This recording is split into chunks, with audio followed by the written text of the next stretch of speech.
Bienvenidos a Saber Matemáticas 22.0. En esta oportunidad estudiaremos sucesiones y sus límites. Les habla el profesor José Ángel Mendieta Alfaro. Nuevamente, bienvenidos. Empecemos hablando de sucesiones. Una sucesión es una regla que asigna cada número natural n un número real f de n. Es decir, una sucesión es un tipo especial de función, dado que recordemos que en la función se define de un número real a un número real, pero en una sucesión se define de un número natural a un número real. Esa es la diferencia entre una sucesión y una función. Pero una sucesión, digamos que es un tipo especial de función.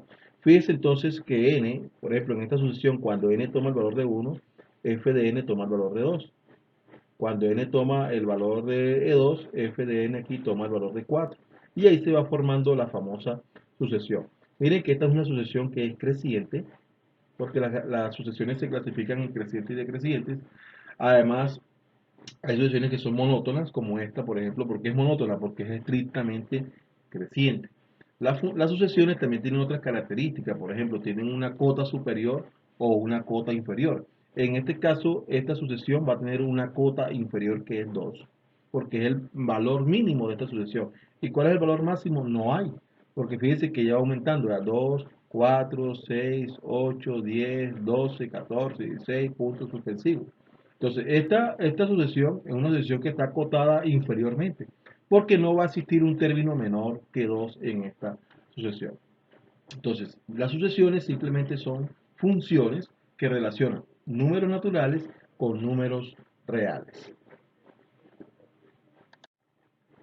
Aunque existen innumerables tipos de sucesiones y en la naturaleza existen situaciones, fenómenos que pueden modelarse a través de una sucesión, vamos a estudiar en esta oportunidad dos sucesiones muy importantes: las sucesiones aritméticas y las sucesiones geométricas. Las sucesiones aritméticas son aquellas donde la diferencia entre el término siguiente y el término anterior es un valor constante. Por ejemplo, 5 menos 3 es igual a 2, 7 menos 5 es igual a 2, 9 menos 7 es igual a 2, 11 menos 9 es igual a 2, 13 menos 11 es igual a 2, 15 menos 13 es igual a 2, y así indefinidamente.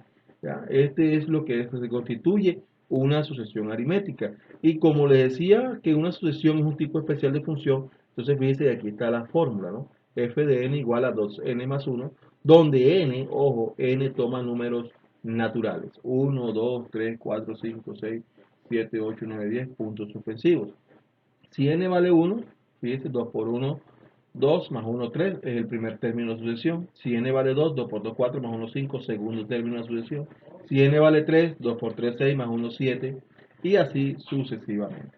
Ahora, en las sucesiones geométricas, ¿qué es lo que ocurre? Que la razón entre el término siguiente y el anterior es un valor constante. Acá hablamos de la diferencia, acá hablamos de la razón. Es decir, si yo divido 9 entre 3, que es igual a 3. 27 entre 3 es igual a 3. Perdón, 27 entre 9. 27 entre 9 es igual a 3. 81 entre 27 es igual a 3. Y así sucesivamente. Siempre voy a encontrar que la razón entre el término siguiente y el anterior es un valor constante. Esas son las sucesiones geométricas. Y también se modelan a través de una expresión funcional. Por ejemplo, aquí f de n igual a 3 elevado a la n, donde n toma valores naturales. Entonces, si n vale 1, 3 a la 1 es 3, primer término. Si n vale 2, 3 a la 2, 9, segundo término. Si n vale 3, 3 a la 3, 3 a la 3, 27, tercer término, y así sucesivamente. Entonces, estos son los dos tipos de sucesiones especiales que aparecen en los textos escolares. Hablemos ahora del límite de una sucesión. El concepto de límite es uno de los conceptos más importantes del cálculo y es un concepto bastante intuitivo. Entonces, aquí decimos, por ejemplo, que el límite de una sucesión es el valor al cual tiende la función f de n cuando n tiende al infinito. Por ejemplo, tenemos esta función f de n igual a 2 sobre n. Entonces, fíjense que a medida que n, mire, cuando n vale 1, aquí da 2. Cuando n vale 10, valor 0,2. Cuando n vale 100, fíjense, 0,02. Es decir, a medida que n vaya tomando valores grandes, valores que tiendan al más infinito, ¿qué pasa con la función f de n? La función f de n se acerca a cero. Por eso es una idea intuitiva. ¿Por qué? por más que n tome valores muy grandes, f de n nunca va a ser cero. Ojo, tenderá a cero, se acercará a cero, pero nunca será cero. Por eso le decía que el concepto de límite es un concepto intuitivo. Él no está, podemos intuir, ¿ya? Podemos decir que cuando n tienda a valores muy grandes, es decir, al infinito, ya f de n va a tender a cero en este ejemplo que tenemos acá. Entonces, eso es el concepto de límite, un concepto bastante intuitivo. Por ejemplo, esta es la gráfica de la sucesión que estábamos estudiando. Fíjense que el primer término de esta sucesión es 2, ¿ya? Cuando n vale 1 es 2. Y a medida que n vaya tomando valores, fíjense el comportamiento de la gráfica. Ella se va a acercar a dónde? Ella se va a acercar al eje el eje n, ¿verdad? Se va a acercar, pero nunca va a ser, es decir, nunca va a ser, nunca lo va a tocar. Entonces, ¿qué me dice intuitivamente? Me dice que a medida que n tome valores muy grandes que se acerquen al infinito, f de n va a tender a cero. Es una tendencia. Aunque nunca sea cero, va a tender a cero. Ese es lo que es el concepto de límite. Hacia dónde tienden ciertos valores. ¿Por qué? Porque es que si yo reemplazo, digamos, acá un número muy grande, a n por un número muy grande, imagínense 1000 millones, por ejemplo, 2 entre 1000 millones es un número muy, muy pequeño. Podríamos decir prácticamente cero. Por eso aquí aparece igual a cero. Aunque este igual a cero es la idea intuitiva del límite, hacia dónde tiende el límite. No quiere decir que, por ejemplo, que yo vaya a decir, bueno, 2 entre infinito ya igual a cero. Es la tendencia. A medida que n tome valores grandes, f de n va a tender a cero. El límite lo que evalúa es la tendencia. Dice este ejercicio, el límite de la sucesión f de n igual a pi más menos 5 sobre n al cuadrado es pi, porque a medida que n crece, la fracción menos 5 sobre n al cuadrado tiende a cero. ¿Cuál es el límite de la sucesión f de n igual menos 5 más pi sobre n al cuadrado? Entonces, fíjense, miren que aquí tenemos una función, ¿verdad? Una función de una sucesión que nos están diciendo que el límite, o sea, cuando n crece, tiende al infinito, f de n va a tender a ¿qué? Va a tender a pi. ¿Y eso por qué? Porque es que esta fracción que es esta que está acá, tiende a cero, lógico. Cuando n crece, imagínense, cuando n valga 10, por ejemplo, 10 al cuadrado es 10.000, menos 5 entre 10.000, imagínense, este número dividido entre 10.000 es un número pequeño. Y así sucesivamente, cuando n valga 100, cuando n valga 200, 300, 400. Esto va a crecer de tal manera que nos va a quedar menos 5 entre un número muy, muy, muy grande. Ese número muy, muy, muy grande, esta división de un número grande, va a tender a ¿qué? A cero. Por lo tanto, nos va a quedar 0 más pi y 0 más pi es pi. Por eso es que dice que cuando el límite de esta sucesión es pi. Ahora, ¿cuál es el límite de esta sucesión? Pues de forma análoga, ¿no?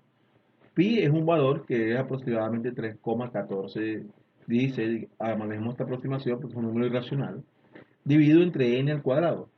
Volvamos al ejemplo de ahorita. Si n vale 10, 10 al cuadrado es 100. Si n vale 100, 10 al cuadrado es 10.000. Bueno, fíjense.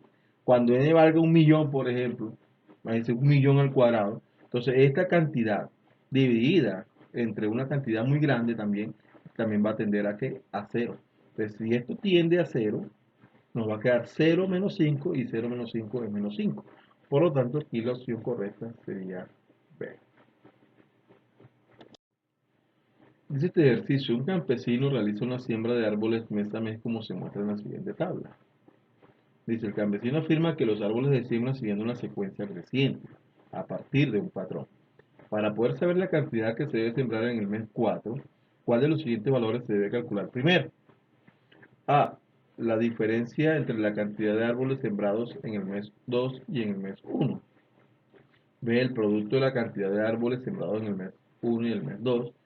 C. La diferencia entre la cantidad de árboles sembrados entre el mes 3 y el mes 1. Y D. El cociente de la cantidad de árboles sembrados entre el mes 1 y el mes 2. Si ustedes notan aquí, miren esta sucesión, 75, 90, 105.